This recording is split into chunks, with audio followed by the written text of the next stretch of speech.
So where does the backup quarterback stand? Is Zach the guy moving forward, or is it still week to week?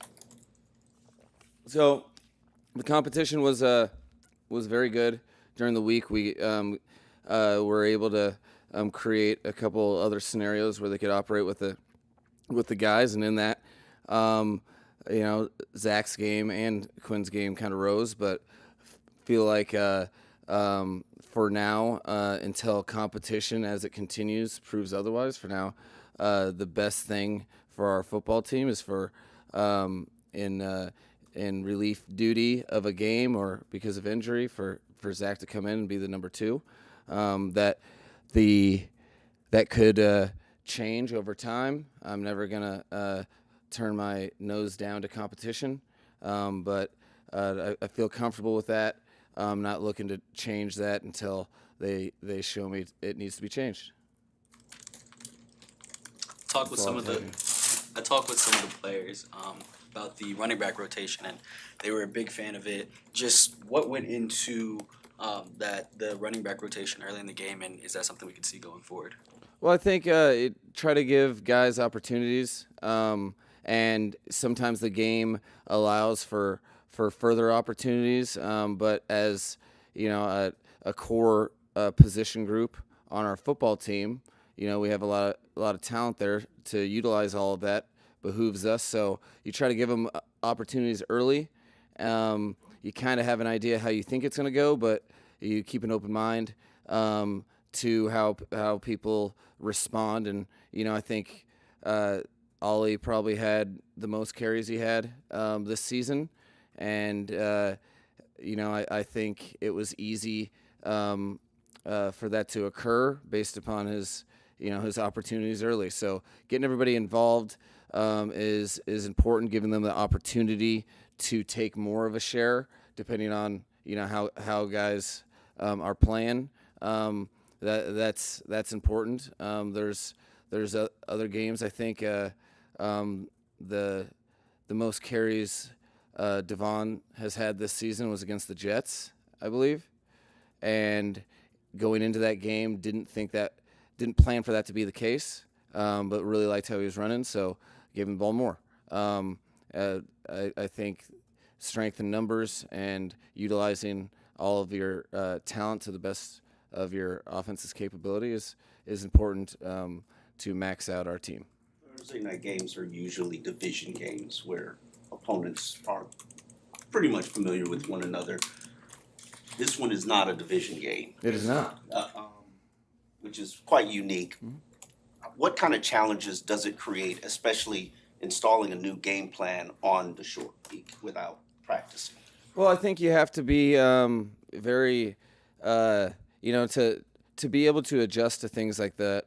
It's vital that your core foundation of what you install starting in the off season, that foundation you're able to pull from throughout the season, but it's systematically woven into their understanding, and so you can understand calls and principles based upon the opponent. It can get really tricky if you're unfamiliar with the opponent in its entirety. We have played against the Ravens a couple times in the last couple years, so you have some familiarity with their offense, and then defensively, they run a system similar to us, so that's helpful as well. There's always challenges. The good news is that unfamiliarity is shared, so you just try to minimize where you can your execution can falter because of whatever they do, and if you have to go shorter on calls, so that guys can have a more convicted understanding, or whatever that may be. It's that is the solution that collectively coaches are trying to figure out, and players are trying to nail down. So there's challenges, but thankfully they're for both teams. I was thinking about how Aaron Brewer and Jordan Brooks are in the middle of everything. They're literally in the middle on offense and defense. What traits do you think those guys have in common? Well, both captains. They're both cut from the same cloth, where you have very talented players that also possess a chip on their shoulder of but appropriately utilizing it, and they're guys that players want to be led by. I think there's there's not a better compliment to pay a football player than a locker room voted captain, and then to see how they bring it every day without relent, to the point that their teammates are expecting a certain level of focus, energy towards what we're doing and towards the day, and they without fail bring it. They earn their C on their chest, and I think they're monumental for your team to continue to progress. The NFL season is long and rigorous, and there's a lot of challenges to it. But when you have guys like that that are your captains that earn it every day and then continue to improve their game, you're in a good spot with your locker room.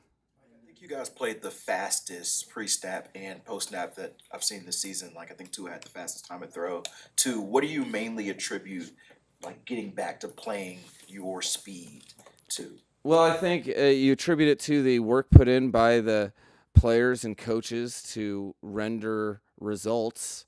That quite frankly, those were areas of focus because they weren't good enough. So you identify stuff that isn't good enough on your team. Whether that's a very important part to our game, is our tempo with which we get in and out of the huddle and play. And so you do one thing when you're trying to correct something that that is failing you. You focus on it diligently. You don't let it stray from your focus. And how do you do that? You take advantage of a practice week in a different way. That maybe breaking the huddle simultaneously is a priority, and for the speed with which you play. So then, if we don't break the huddle correctly, you do it again, and then you go to the line of scrimmage, and you have pre-snap movement that's illegal that will in a game nullify that actual play. Then you stop it and you do it again. So that relentless focus by the coaches and players rendered results, and you have to. That's a microcosm of what the NFL journey is in a season. Is you have to identify and empower things that are a strength of your game, and identify and improve stuff that's a weakness. So that was more closely associated with the vision of how we want to play.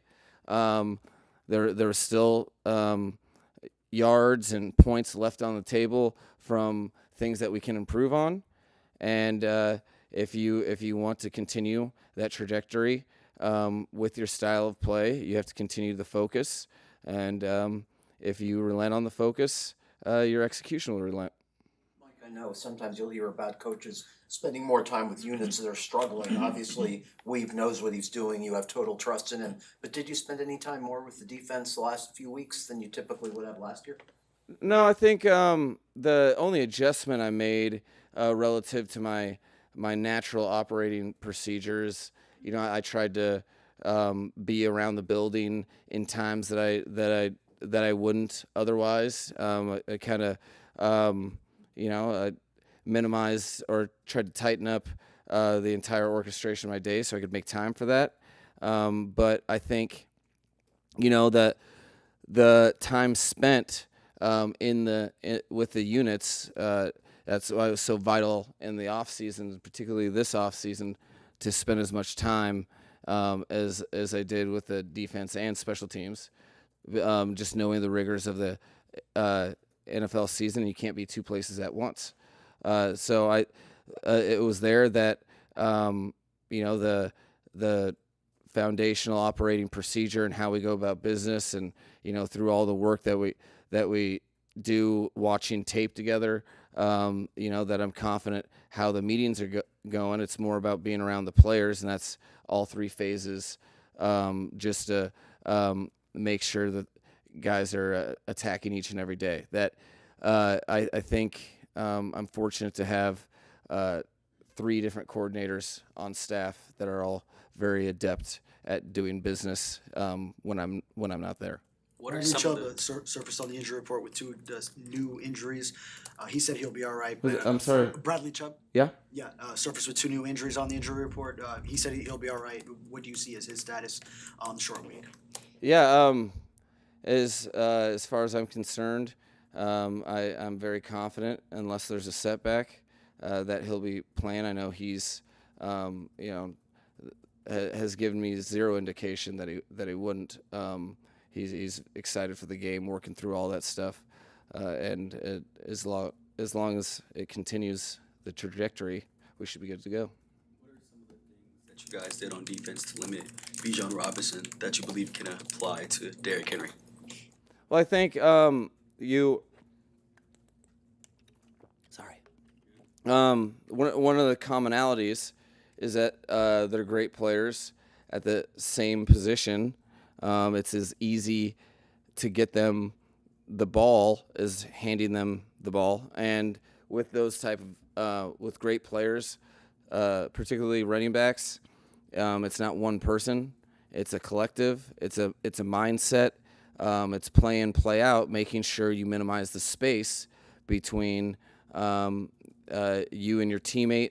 That force is consistent. That pursuit is relentless. Though it's a group effort that you have to play in, play out. So I think in situations like that,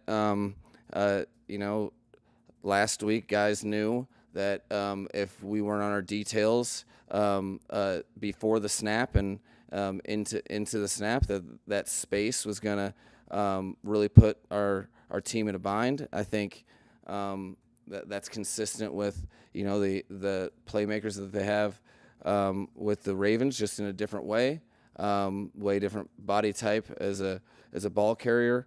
But you don't.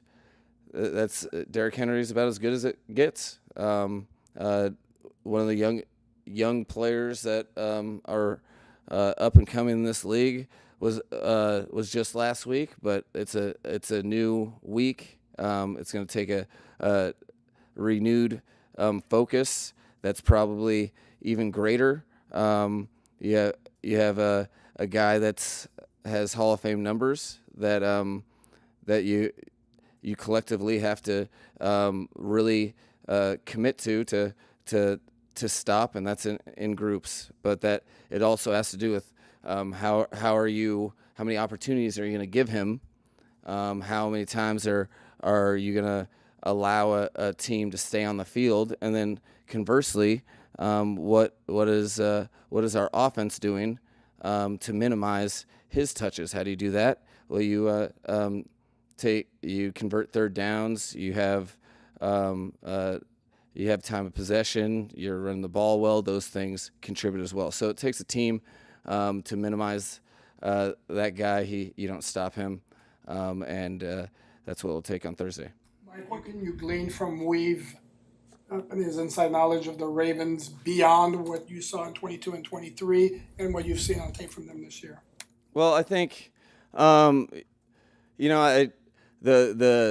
valuable information that he gives me is how the program is going to be tuned up and ready to go based upon his experience there and all the things that he's shared. I think you have to be careful not to overcook inside knowledge, just because we're all unique entities that are evolving, and stuff that in situations they may have called in 2023, maybe they're their nucleus isn't as comfortable with, or they've had an experience where they've got beat in a situation, so they'll call something different. It is good to get the kind of scope of how the program works and get an idea of the tone with which they're going to attack this game. But from a exact X's and O's standpoint, not being there for a year and a half kind of minimizes your inside information. Mike, what's the biggest thing you saw different from Tua this past week?